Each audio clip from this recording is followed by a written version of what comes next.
My grandmother, who was in the hospital after having a heart attack, she passed, came back, and she saw my grandfather. And she Mhm. says, "Why did you bring me back? I want to go back and be with Randolph. I want to be back with my husband." And she said it was so peaceful and so calm. And that is what I think about when I think of end of life, is that how can we bring that peace and calm now in our life so that we can extend it when we are at of life. So do we have peace and calm in our lives right now while we're Yeah. alive and healthy? Like, Yeah. that's the $1,000 question. Do you have it? And if you don't, why not?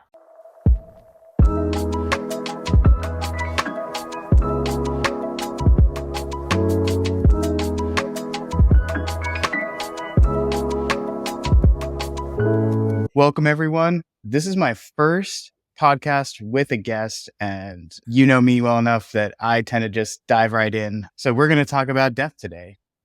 What better way to learn more about life than to talk about the end stage of life? So I have a special guest here with me today. Lynne-Anne McGrail has been an end-of-life doula since 2019 and a grief support specialist since 2020. She has been an American Sign Language interpreter since 1991. In 2013, she graduated with her MA in spiritual psychology from the University of Santa Monica and was certified as a life coach in 2014. It is my great honor to introduce a good friend, a great colleague, and someone who I love talking about and learning so much from, Lynne-Anne McGrail. Hello, Ashley. It's great to be here, and I feel honored to be your first official guest on your podcast. And I've seen you grow and bloom in your business, and it's just such an honor to be here with you today, for sure. Oh, likewise. So, end of life doula, when most people hear that, when I say that to most people, they say, "What? Well, What?" Um, so what is an end of life doula? yeah, that's a great question.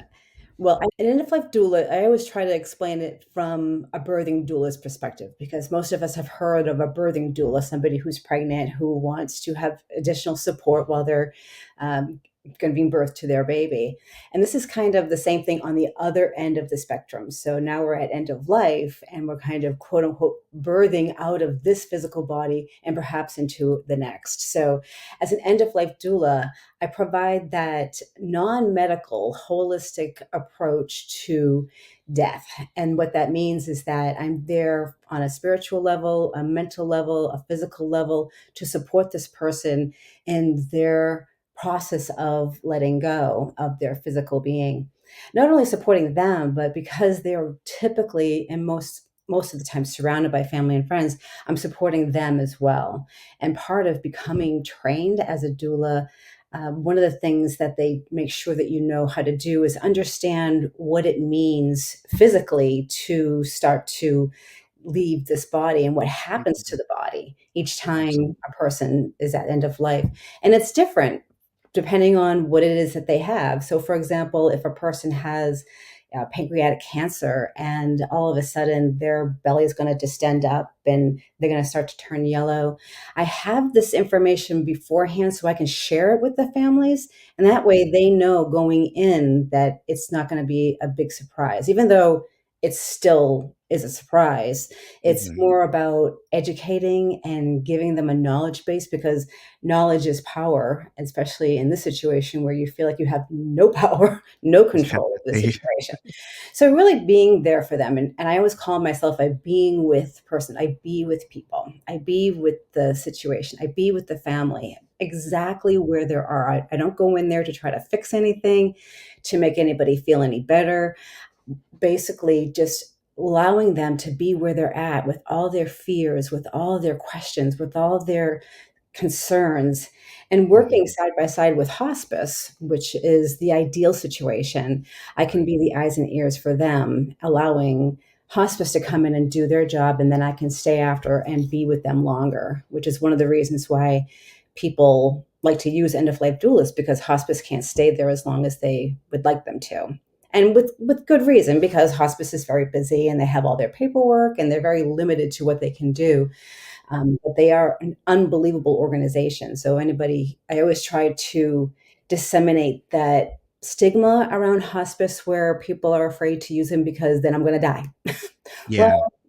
Well, guess what? You are dying. And do you want to die with grace and ease and peace of mind? Or do you want to die struggling to try to stay alive in a situation where you're probably not able to? So, as an end of life doula, that's what I do. And then you mentioned as a grief support specialist.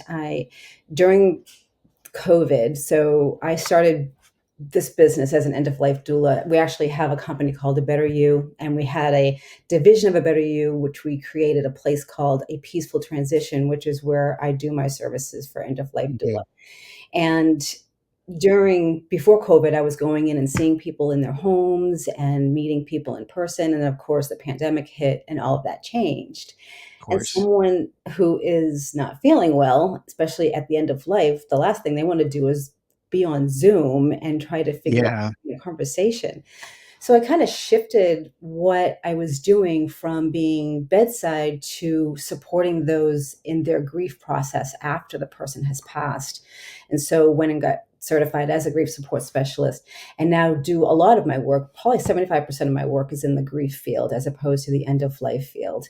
And I think because we just don't talk about death. That's why I love this podcast because just as a society, we don't talk about it. It's like a big taboo. And if you talk about it, then that means it's going to happen.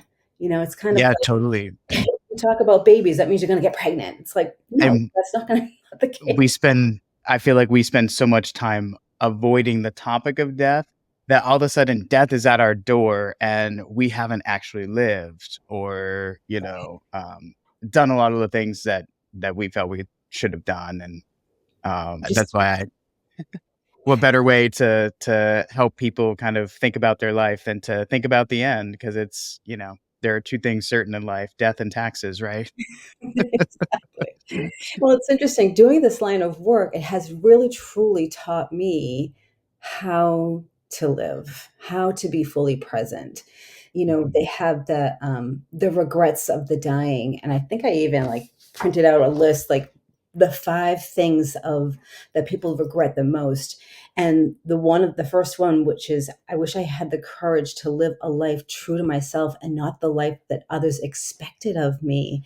Mhm. Going through life trying to people please and trying to be something other than you're not is a waste of time and energy because life is way too short. We need to grab what feels good for us, not worry about what's going on for everybody else, but what makes me feel good, what brings me happiness. And that's the Mhm. ultimate, nirvana is to be happy, right? Isn't that what we Yeah. want at the end of the day with our relationships, with our jobs, with our life, with whatever we're doing, we want to be happy. And another thing they say that they regret is, I wish I hadn't worked so hard. When I sit bedside with someone who was a software engineer for 45 years, was a workaholic, and missed his wife's and their anniversary or missed his kids' birthday parties because he felt that the most important thing was to be the breadwinner. And now Mhm. here he is at the end of his life going, "Oh my God, I did it wrong." Yeah. And at the moment we talked about it together, it gave him an opportunity to make it right. And so he chose to write letters to his children for after he passed. He wanted them to know how much he truly loved them. And it was just such a meaningful moment for me to realize, like, first of all, I work really hard. We all work really hard, but there has to be a balance in life. And one of the things that's the most important that I get from a lot of the people that I work with is that relationships are really the number one thing we want. We want to Yeah. know that we are loved and that we examinate love and that we are accepted exactly who we are. And so, and then another regret was I wish I had let myself be happier, you know? Mhm. Like, and that just goes right along with trying to people please with other people and, really what makes me happy is Yeah. really the bottom line. Doing the things in life that really meant something to you as opposed to, what society or the people around you thought was best for you. And Mhm, mhm. um, that's something that I, as a coach, am seeing generationally. I think it's changing. I think that older generations were very much taught to your job is to make money and support your family. And however you do that, whatever makes you the most money, that's what you should be doing. And I think a lot of people that you're speaking to now at the end of life in those generations are, um, they're kind of having those realizations that, oh, I don't know if that's what it was supposed to be about. I don't know if my parents were right about that and instilling that in me.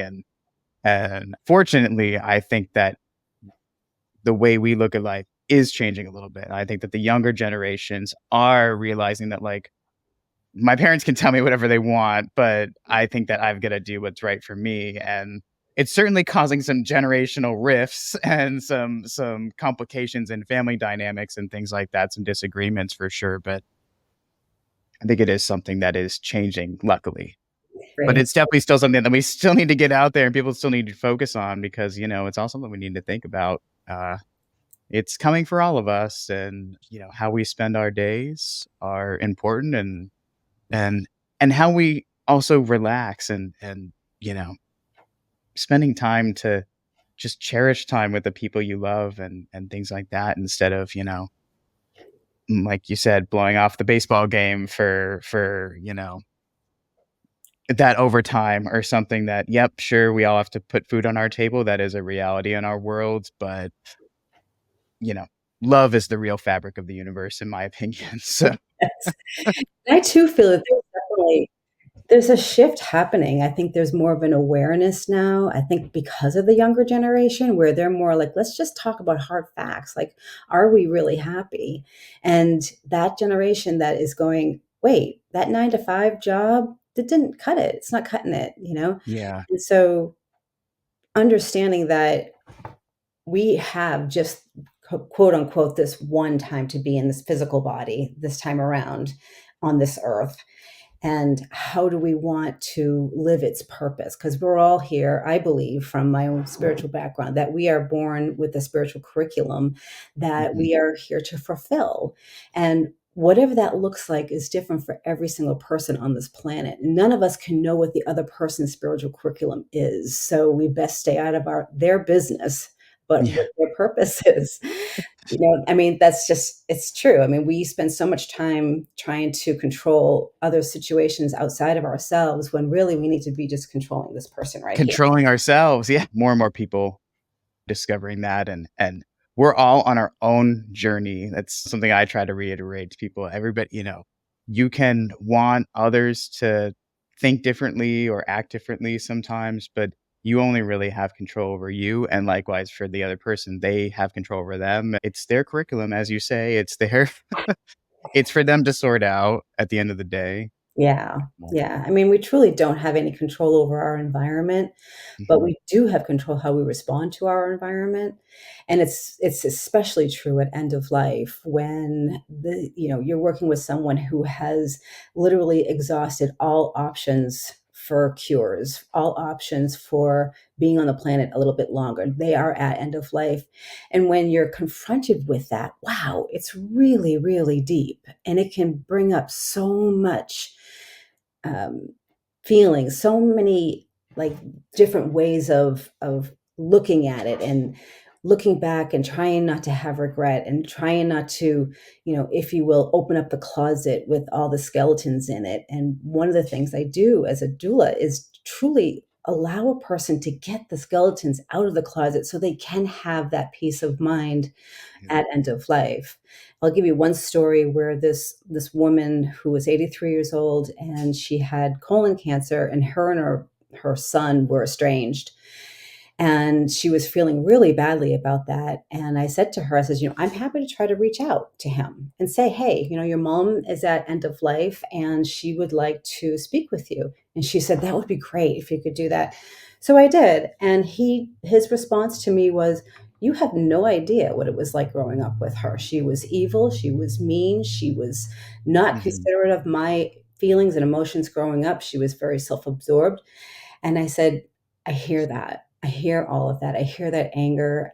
I also hear that she's at end of life and would like to see you to try to make amends. And he said, no. I'm not interested. So I went back and told her, I shared that with her, and she was sad. And she was also grateful that he had the opportunity to try to come forward. Hmm. And so, sure enough, like a week later, she passes away, and he calls me the next day and says that he's changed his mind. He would like to speak with her. And Oh, I said, I am so sorry, but she's passed. And so I use that example when I work with patients and clients that now is the time. Don't put off talking to anybody. If you don't have to be at end of life for this. hmm.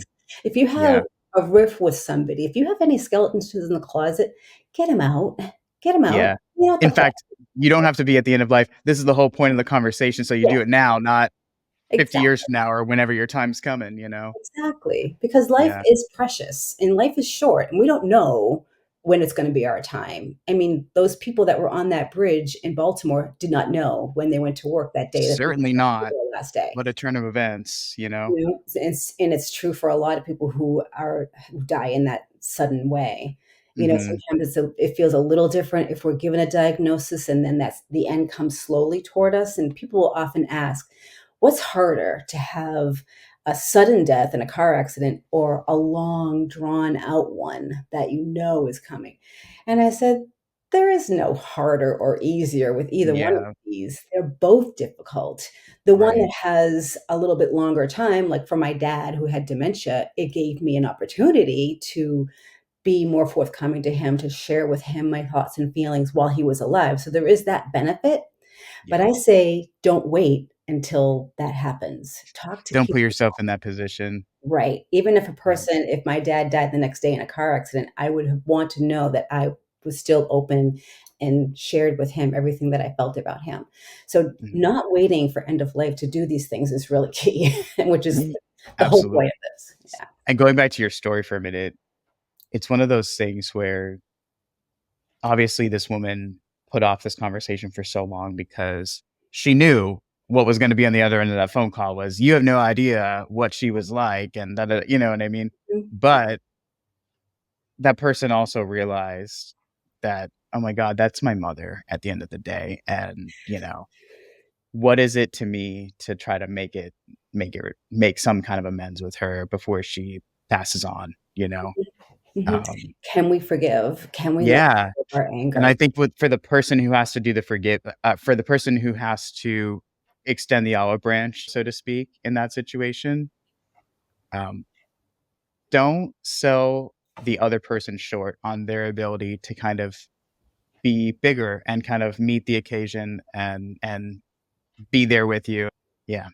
Exactly. You It's know, an invitation for them to, you know, to receive what you have to give them, and if they don't receive it, and that's okay, like I said, everybody's on their own journey, but if they do, then amazing, you know, you never know. If those conversations happen 10 years earlier than the person's death, then I know. that's 10 years they could have gotten back in their relationship, so to speak, so these are the types of things that, you know, they're really unpleasant to think about in a sense, but nothing's more unpleasant than trying to have those conversations at the very, very end. Exactly true. Exactly Yeah. true. Yeah.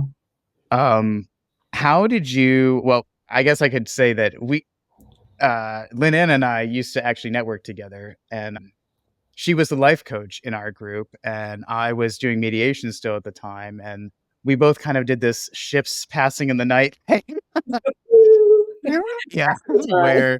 where she kind of got into more of this end of life doula work, and I was feeling called to help people with broader aspects of their lives, not just other legal issues. So, I guess what drew you to the end of life doula work? Mm. Well, it's interesting. I feel like it's been a lifetime that has come to me in a apex moment. You know, I had a lot of losses young. You know, my brother died when he was 13 in a house fire, and I was 18 at the time. And then right after the house burnt down, my parents got divorced, and my grandfather passed away. So I had a series of all of these losses. And at the time, I just stuffed it all in and I just kept on going, became a workaholic, became a studentaholic. I was forever in school and just trying not to feel any of that pain.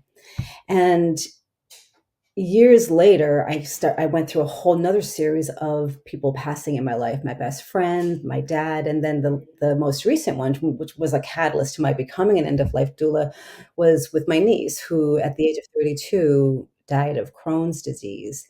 And she was in New Hampshire. I was living in California, and I got the call that her colon had erupted and that she was in ICU, touch and go on life support.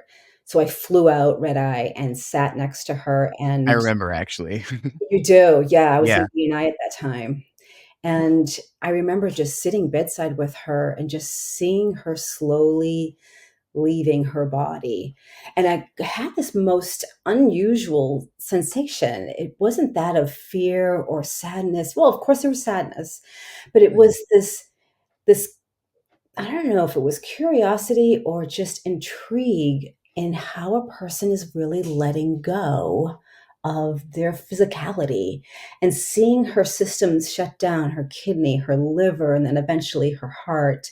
And then Mhm. just seeing the essence of her kind of lift up over her body, completely discarding the physical. And I had this wave of, oh my goodness, this is so beautiful. Like, it was such beauty in the release, in the knowing that she's releasing this body and that she's free from the pain.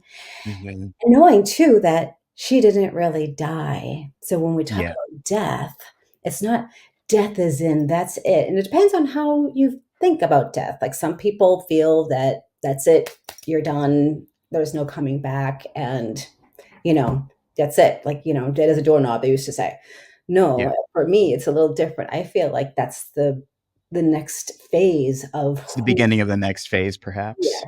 I think Yeah. the spiritual part of us is much greater, obviously, than our physical part of us. And as we shed the physical part of us, that spiritual part of us just goes, it becomes huge. And we Mhm. sit there in the realm of spirit, this universal divine energy, as we look through our past experiences, our past lives, with an understanding that as we come back in, if that is what is to be chosen, that we come back in with a new lesson, with a new understanding of why we're going to manifest into this bodies for another reason. And so Yes. that's my belief. And I think that's what brings me peace and brings me a sense of just a knowing. And my job is not to convince anybody of what I believe or what I think. And I think every person has their own way of thinking about these things, depending on how they were brought up. We are a Yeah. product of our upbringing on some levels. Mhm. And then on other levels, we get to choose how we want to be on this planet. So you can only blame your parents for so long. And then Yeah, you can be exactly. independent and start to think and feel the way you really truly feel, Mhm. especially from a spiritual perspective. So, long Yeah. answer to your quick question, how did I get involved with this?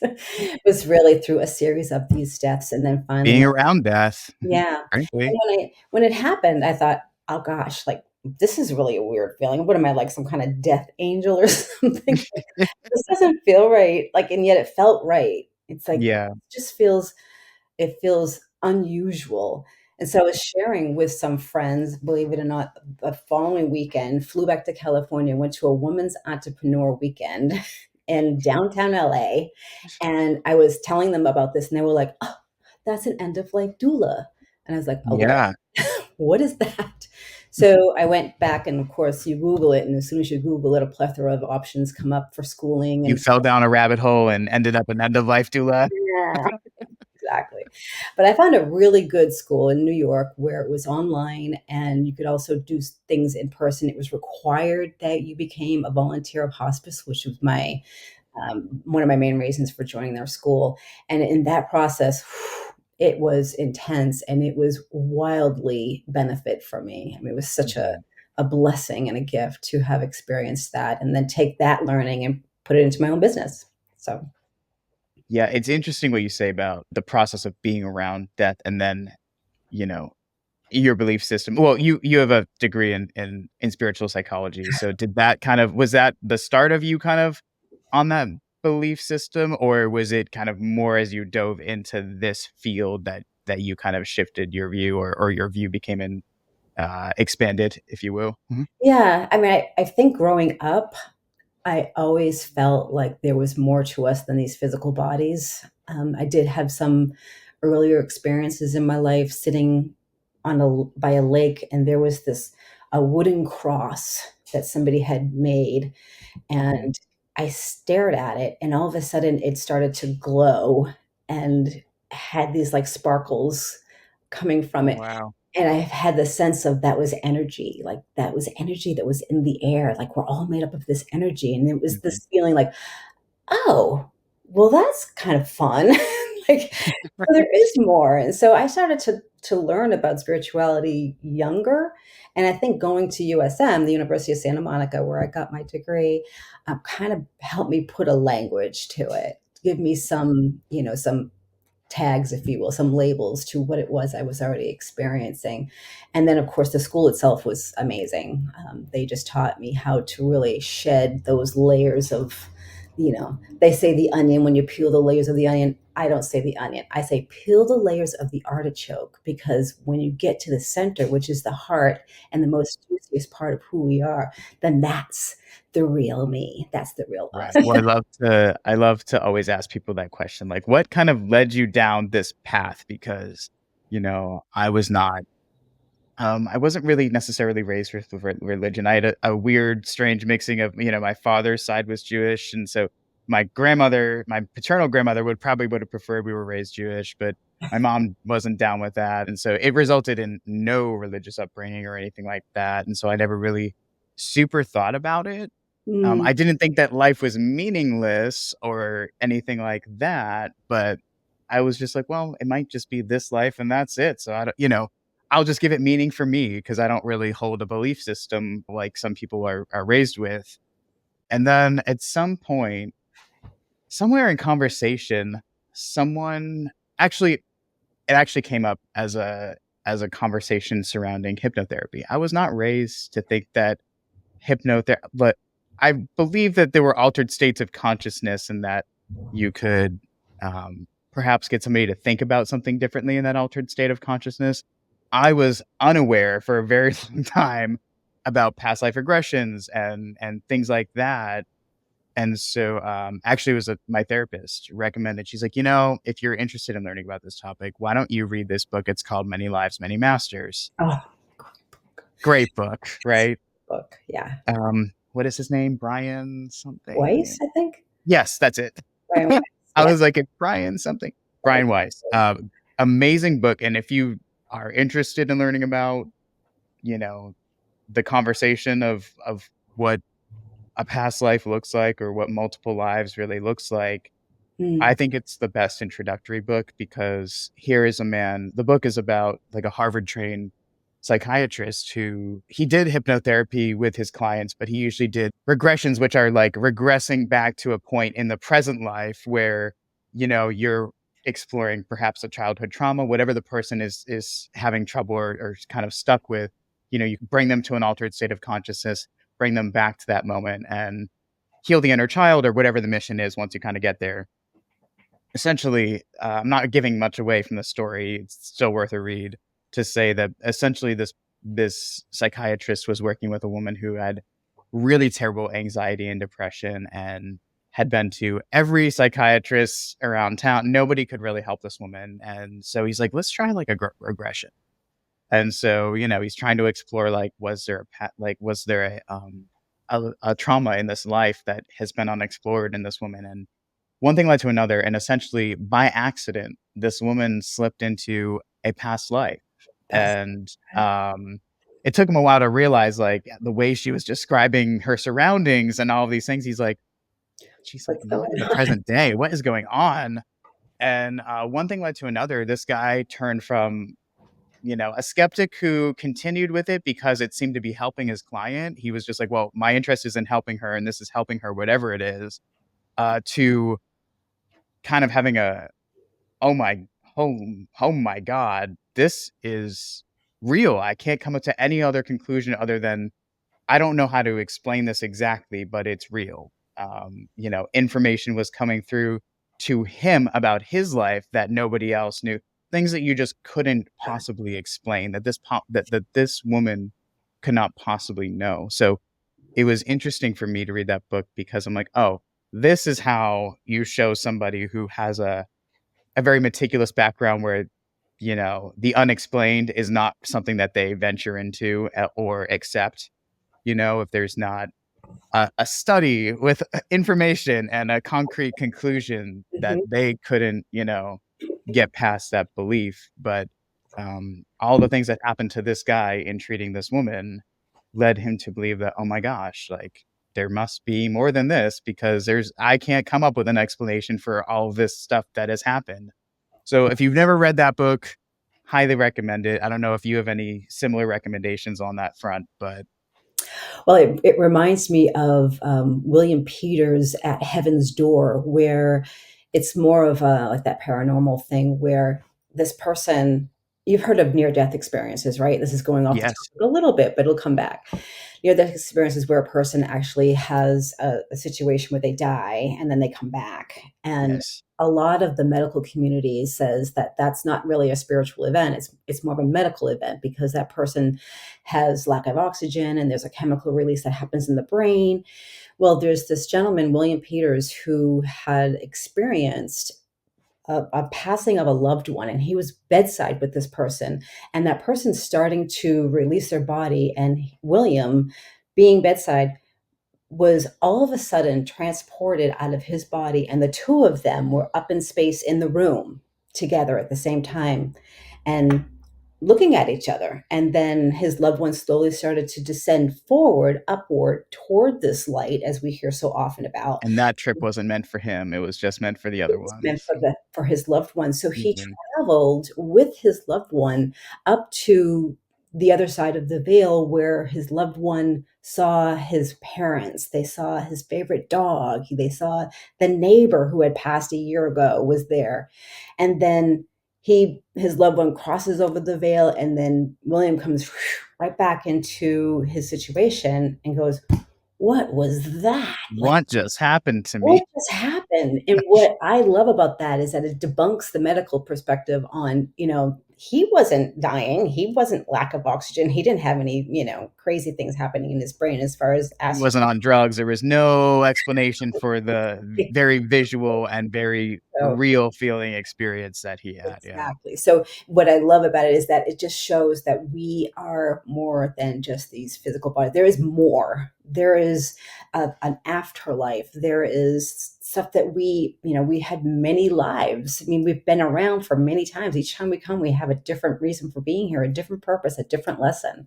And Mhm. so I just love this conversation where it brings some peace of mind to those that are dying, knowing that this isn't the actual end end. It's Mhm. the end of this body, and the people who are left behind will grieve that body. They'll want to hug it and be with it, but that person's essence doesn't die. The spirit of that Right. person doesn't die, and Right. that spirit continues on. It becomes part of this energy that we can call upon any living day, any moment. We can just go breathe in our loved one's energy, and that person will be right there front and center with you. It just takes Yeah. a moment of slowing down the mind, focusing on your breath, and bringing forth the energy of that loved one, Mhm. which is what I try to teach most of the people that I work with. It's interesting that, what's interesting to me about that phenomena is, what is it that is it your physical proximity to the person who's dying that somehow the energy around them you get swept up in? Or No, that's the part that interests me, because I actually don't know if I've read through like I've read a ton of books on hypnotic regressions and things like that, like basically that are a compilation of someone's recordings of their sessions with clients and what information came through and things like that. And I don't know if I've read one that talks about that phenomena and what that really is. I Um, don't think it has anything to do with the proximity of your physical contact. I mean, the book by Anita Moorjani called Dying to Be Me is mhm, a great example of she saw herself up. she's passed and she saw herself up into the space of energy in the room. And then she saw her husband talking to the doctor down the hallway. Yeah. And this book by William Peters, At Heaven's Door, doctors have witnessed traveling with their patient, that they weren't even in the same room for. So people who wrote into William Peters, myself being one of them, was like, how do you get to do that? How do you get to be that person that travels with your loved one? I don't think that's part of the plan. It just happens when it happens, and if you're there Well, for it, there you go. there is a little bit of a formula, only in that you have to be Interesting. open-minded and you have to have. Certainly, I think that has Yeah. something to do with people's If experiences. he noticed, found a common denominator of those who have a meditation practice, who Mhm. can be in a space that's pure and knowing, that is void of thought and void of expectation, where you actually are there. And so, I had this like strange fantasy. My mom just went through open heart surgery, and I thought, okay, if she's gonna go, I want to travel. I want to travel with her Yeah, like I wanna, and talk about it.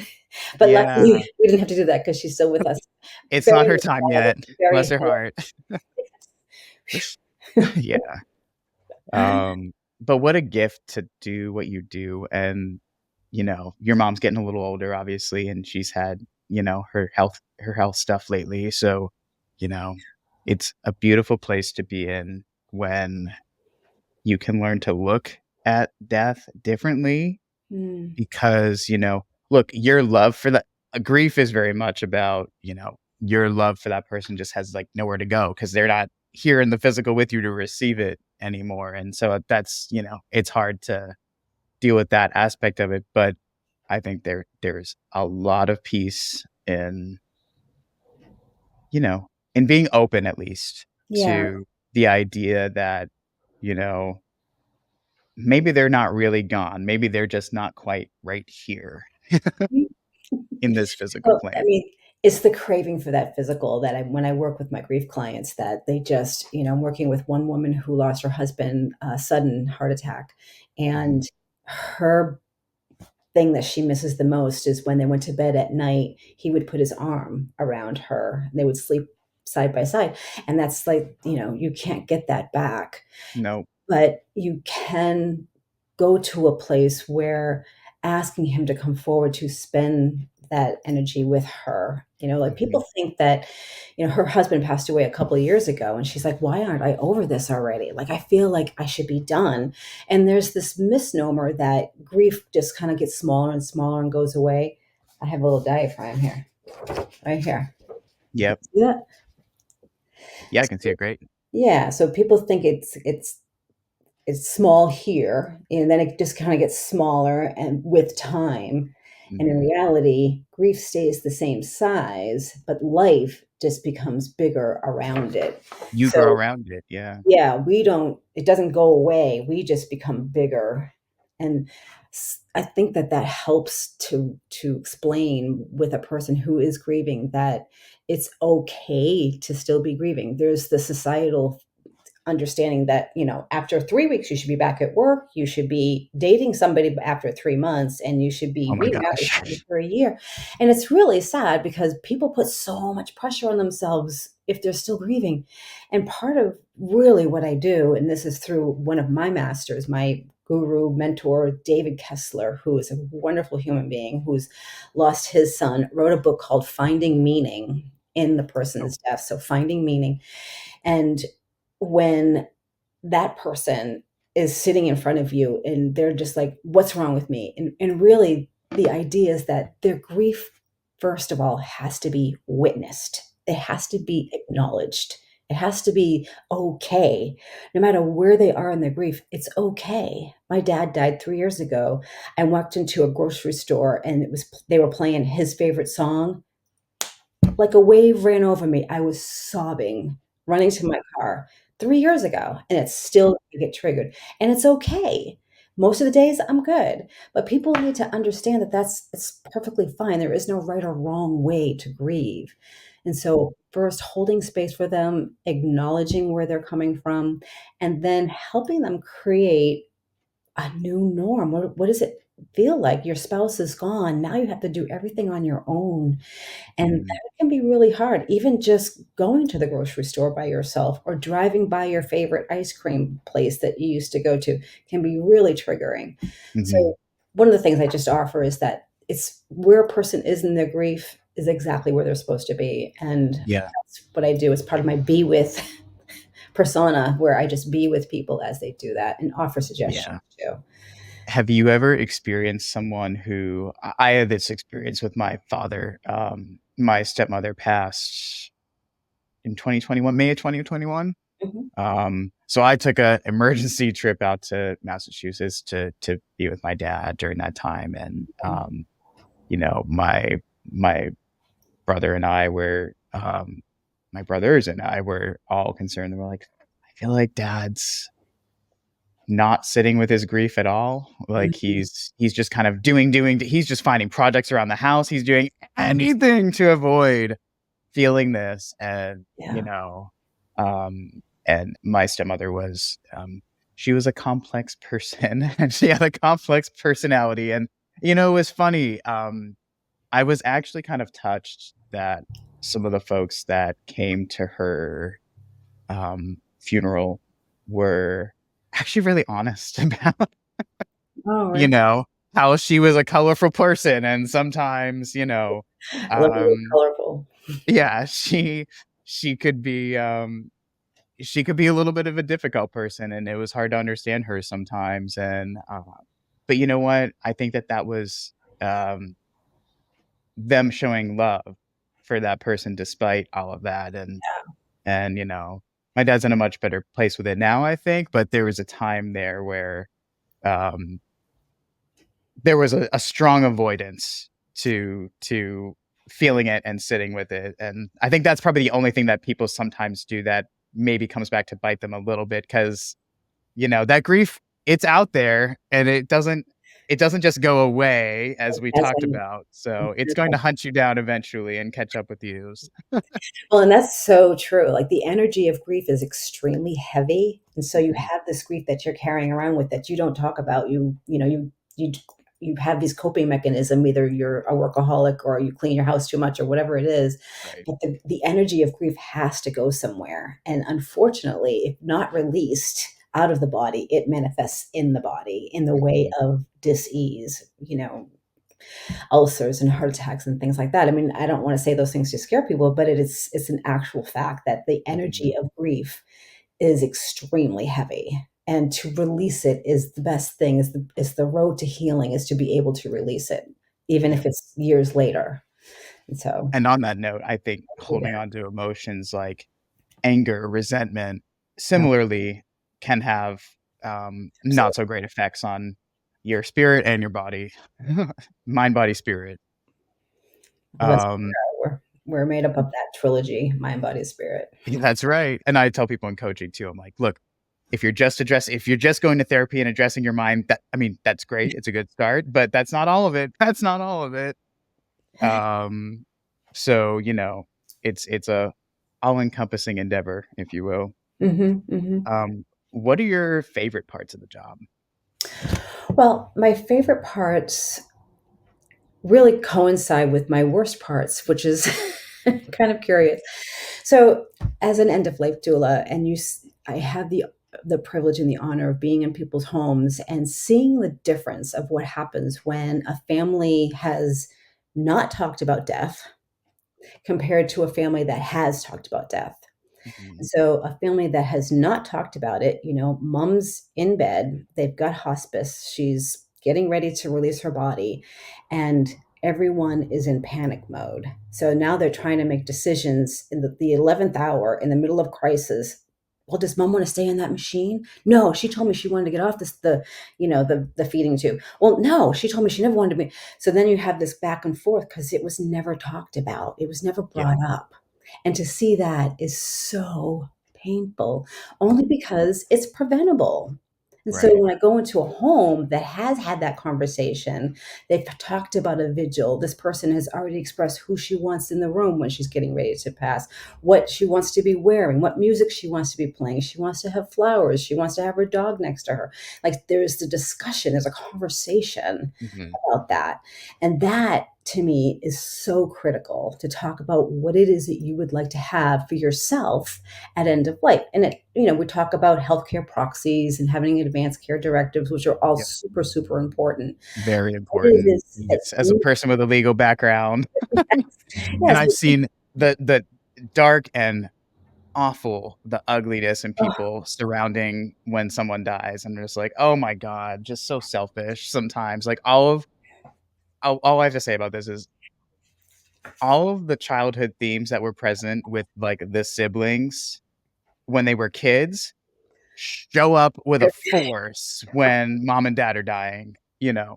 The one that was always kind of the controlling one, but amongst the siblings will definitely try to shove their weight around and make oh, decisions for mom or dad that, you know, maybe against their wishes. well, see, this is why it's so, yeah, it's just so critically important to have that conversation and to pick a healthcare proxy who is going to support your wishes. To honor your wishes, yeah. Oftentimes, that's not your spouse because the spouse will just ditch everything at the last minute because no, they want that person around a little bit longer. I was gonna say it's Yeah.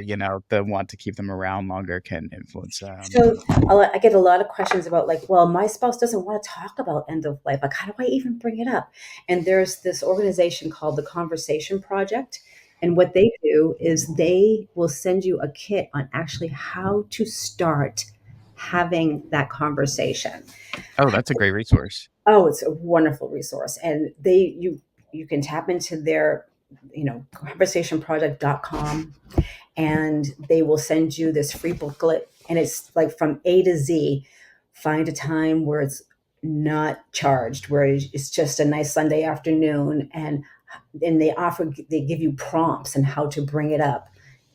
Oh, my mother's, my best friend's mother's, just passed away, and that made me start thinking, Mom, about what it is that you would like to have, or a lot of people don't want to talk about it because they think it's going to bring on death. But this Mhm. pamphlet actually tells you, actually gives you wordage, gives you a script on Yeah. how to have that conversation. And it's like one of the most important things that I do as far as education is just talk about it, talk about it, talk about it. And it's not going to be comfortable. It's not meant to be Nope. comfortable. It's not comfortable. It's not. And so we as humans don't want to feel uncomfortable. I mean, God forbid, as a life coach, people want to come in and have that magic thing on their forehead, like, They okay, think I have a magic wand and I just wave it and they're suddenly like yeah, in a new business or in a new life. And no. but they don't realize that they have to be uncomfortable, and that's that requires something different to happen. And so Mhm. with this, it's like allowing yourself to feel uncomfortable, allowing yourself to be in the unknown, because people want to know, but if you just say, okay, I just don't know what's really going to happen, and then Mhm. letting it be okay, like not making it a judgment or making it a negative thing. So this pamphlet really allows a person to have that conversation, which is so critical. Yeah. Another piece of information I'd like to share real quick is, we talk about healthcare directives and getting a healthcare proxy, which are extremely important. Oftentimes people feel the healthcare directives are overwhelming, or they just feel like too much of a chore. There's another organization, a nonprofit organization called Five Wishes.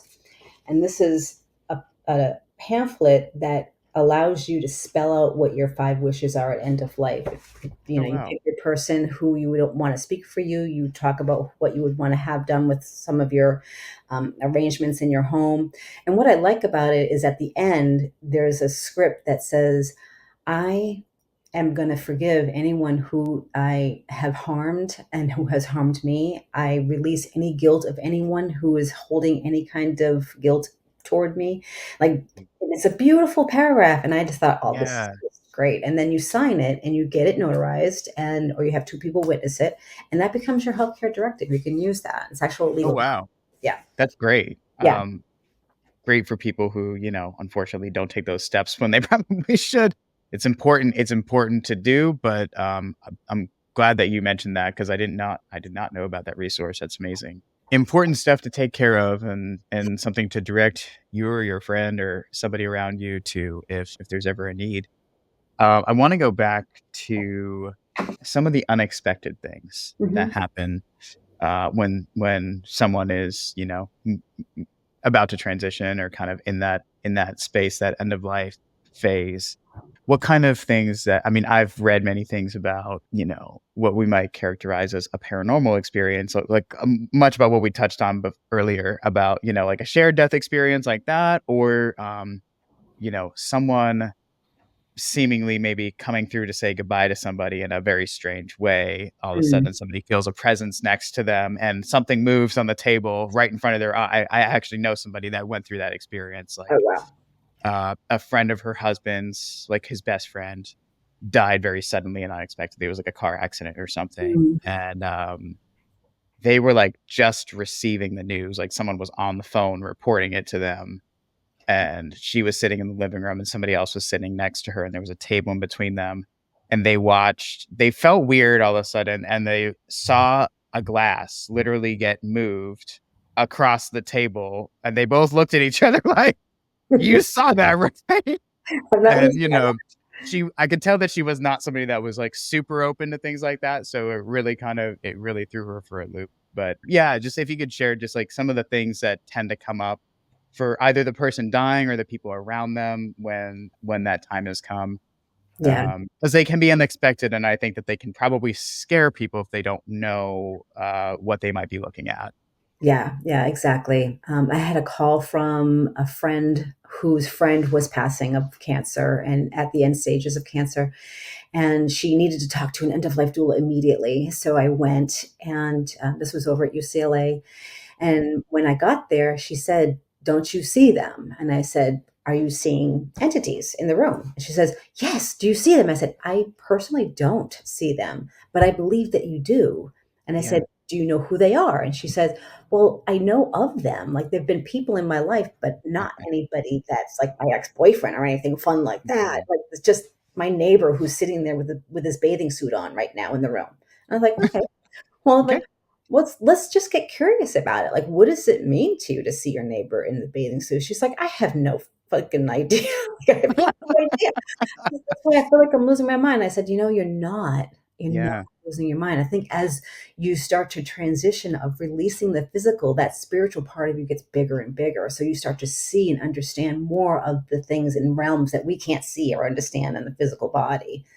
There was another woman who I saw who was like, she became my grandmother, which you're not supposed to happen when you're working working with people who are dying. But she was such a sweet woman, and she was pretty cognizant and with it, pretty much right up until the end, until the last day I saw her when she was alive, and she said, "I see Inky, I see Inky," and I'm like, "Okay, who's Inky?" She's my cat. He's right here. He's sitting on my lap. I'm like, wow. I said, "Can I pet him?" And so I actually was like petting this cat that was sitting on her lap, and she was Yeah. so thrilled to have the cat.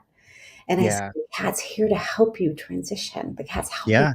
And she's like, "Oh, I knew I loved this cat." And it kind of brought her to a space of letting go, like if it's Mhm. okay to let go. She's Like, not oh, my alone. cat that died is here, so must mean that I must exist after whatever this is too. Yes, a lot of people feel like they're gonna be alone when they die, and it's Mhm.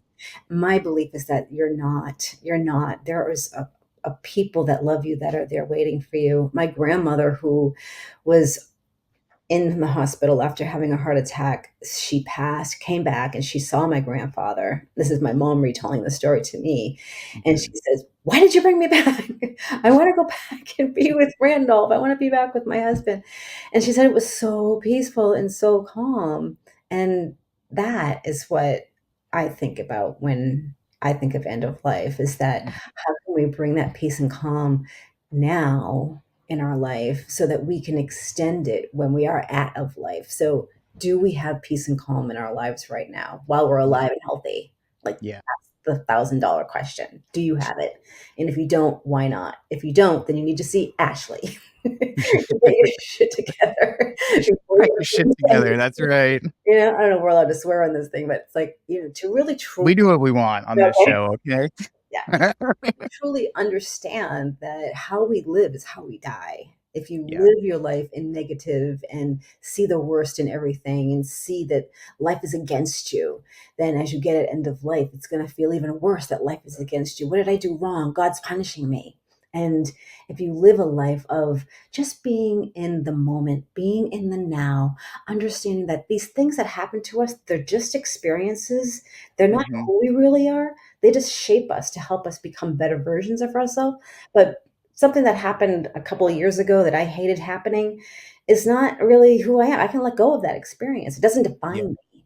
And so as I continue to lean in toward what feels good, lean in toward the love for myself, and then the love for myself can become that overflow to the love of people in my life, right. then we can start living life large and we can It die in definitely it place. starts at home, as I say.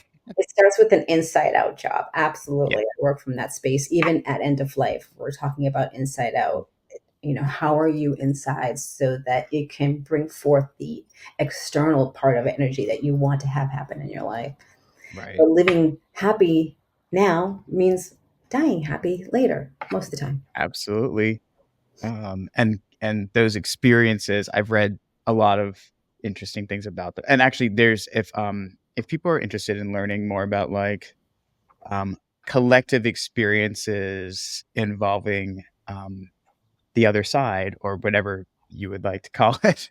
Hmm. Um, oh, what is it called? What is it called? I just pulled it up. Surviving Death Uh, is it's on Netflix. It's a multi-part series, and actually, that talks about it's people who are still living who had near-death experiences, and Thanks. Surviving death. yep, Okay, cool. I'm, and it's very interesting between like that, things like that that I've watched or read or seen, and then different things I've read from like hypnotherapy regressions almost like it's like crazy how similar hmm. uh all these different souls describe what they call Oh, home or when they're in an altered state of consciousness. A space of literal unconditional love. And mm, and that's why many people who wake up from near death experiences are like, feel that. I'm back here again. you know Right. You know, uh, Planet Earth is a little brutal compared by comparison. well, the book I mentioned earlier, Dying to Be Me, talks a lot about that. How when you Say have that again. What is it called? Dying to Be Me by Dying to Anita, be me. Okay. yeah, Anita Moorjani. And All right. another book that helps me, and this is going to be a shameless plug, but it's a book called The Synthesis Effect, written by none other than Dr. John McGrail, who just happens to Dr. be John McGrail, your my husband. husband right here. I happen to have it right here. And he talks about his synthesis effect, which is how living in balance now through mind, body, spirit can help us bring permanent positive changes in our life that we are seeking. And he Mhm. works a lot with past life regressions. He works a lot with hypnotherapy, and he works, he's got stories in his book about that. Oh, just We'll go into another question. So, when people experience their loved one kind of having one of these experiences in their end of life stage, um, how should they react? Certainly, questioning them and saying that's not real is probably not it. oh, Um, so, what do you think is a good way, gracious way to kind of deal with those things for a family member who's experiencing that, or somebody around the person who's passing? mhm. Well, first to talk about it, and that's one thing that I do as an end of life doula. I'm there to help them talk about it. But one of the things that's really, really important, and this is true for any person who's passing and whatever that person's feeling that's passing, is to just go with it, to just, Hmm. don't deny the fact that the person's seeing something because we have no idea if they're seeing something or not. But the fact Yeah. that they are, and if it's bringing them a sense of calm and peace, then great. Like just say, oh my gosh, Aunt Millie, that's beautiful that you're seeing Uncle Willie Yeah. now. I mean, that's just it's a beautiful thing, even though you might think, oh my gosh, she's really losing it. She may be losing it in some sense, but the fact that she sees this person, the times when it gets a little sketchy is if what they're seeing scares them and brings Yeah. them more fear than not. Like all of a sudden they're starting to scream because they see a monster coming in the room, which has happened. And so at that point, you just offer as much condolences of words that will help calm the person down. It's like, let's just take a deep breath in. Let's focus on our Yep. breathing. I understand you're seeing something that scares you. We can release that now. Just allowing that to be, just bring them back to the breath while they're having a visualization like that. That can be scary, can help them calm down. Yeah. But if sometimes they may be delusional and they may have these scary episodes, and this is where hospice comes in and can give them some kind of medication to help them feel more relaxed, because we don't want to be Yeah. in that state of fright and Certainly no one wants to leave the earth feeling that no, way. no, Yeah. and truly, and sometimes this it's out of our control, and if they are actually being scared, then we wanna help them become more calm, and that's where hospice can come in a lot and just give them some slight sedation or something that will help them to release that. Okay. Yeah. Um, how do you think how do you think that some of the things that we've talked about, those themes that come up at the end of life for the person who's dying and some of the regrets, how can we kind of take those lessons and apply them to our lives moving forward for those of us who are not on our exit path right now? Well, it's really about for me, it's about slowing down. You know, people in our everyday lives, we're always go, go, go, do, do, do. And then when you get an end of life, all of a sudden everything becomes slower. It becomes like a crawl as you start to realize that that end of life is imminent. And for me, the powerful lesson in that is to slow it down now. Yeah. Enjoy every moment now. Be present to what's happening now. And to be in that space is to focus in on our breathing, stay out of our mind as much as we can. Don't listen to our ego. Really be present to what feels right for us in that given moment.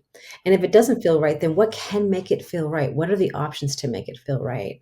And Mhm. so I think living while we are edging toward death is really the most critical thing that we can understand, is that Mhm. we have control how we are present on this planet, and Yeah. to choose to make choices that serve our health and wealth and well-being on an everyday basis Yeah. is very helpful. Well, you said it, girl. Oh my goodness. Well, it has been gosh, this has been such a good conversation, and Has I could certainly do this for like 4 or 5 hours been. straight, but, I don't know if everybody has the bandwidth for that, so I think we did a pretty good job covering a lot of these topics, and, Yeah, I think yeah. so too, and there's definitely still a lot of, avenues that we could be traveling down as far as where to go with this, and, how to have a life that feels good, and all different ways to bring in our sense of purpose, which is right up along your alley too, Ashley. Yep, It's been absolutely. it's been a true honor to be here with you, and I always find you easy to talk with anyway, and it's just great to see your cute face, and now that I have you back on the screen again. And yeah, I just wish you luck with this podcast going forward. I hope you get lots more guests and you become famous and well known. Oh, one podcast I did wanna talk about real quick is Yeah. with Anderson Cooper. He has a podcast Oh. that talks about dying, and Oh, interesting. Anderson Cooper? Anderson Cooper, yes, of all people, and I should have Okay. down I that knew he had a podcast. I knew he, took a number of different types of guests, but I did not know that there was, like, a focus on that. yes, it's a focus on that, and he has people who come in that have experienced issues around death and dying, and just Google Anderson Cooper podcast because the name of it is really escaping me. But it's wonderful. It's fun to listen to, and he has some really fun guests. And I visualize you doing the same thing with your career in podcasting. Yeah. Well, look, I thought what better way to help people be thinking about the kind of life they want to live, then considering, what the end game is for all of us and what that really looks like, and some of the things that come up for those people, and how we can, be more mindful about the way we're going on about our lives as a result. Amen. So thank you so much for being my first official guest on this podcast, and You're very welcome. so appreciated, and I hope everybody got something out of it. So happy Friday, everyone. Many blessings. So there you have it. It was my first podcast with a guest. Super pleased with how it came out. And I'm really excited to bring more guests in the future who have interesting and inspiring stories and professions that might help you think about different ways you want to change things in your life. In true beginner fashion, I accidentally cut off my guest a little bit there at the end when we had a tech issue. And she was actually talking about the synthesis effect, which is John McGrail's book. He's actually a pretty well-known hypnotherapist. So please check that out. I also linked all of the other books we talked about in this podcast down below. So check them out, and I'll see you at the next level.